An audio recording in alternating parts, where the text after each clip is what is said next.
This morning, hospitals around the country treating an inrush of patients battling a perfect storm of viruses. A lot of these patients are very sick.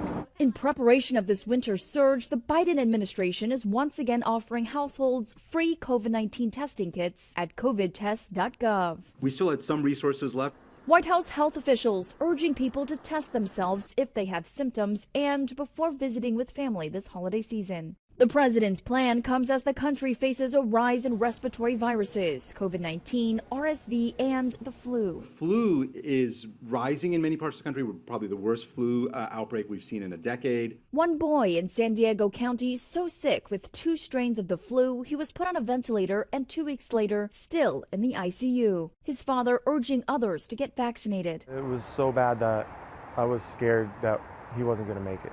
Now, the World Health Organization is also tracking a potential uptick in invasive group A strep infections, a sometimes life-threatening illness among children. Invasive group A strep is a cluster of diseases actually caused by the same bacteria. And when people sometimes talk about flesh-eating bacteria, that's usually the bacteria that we're kind of pointing to.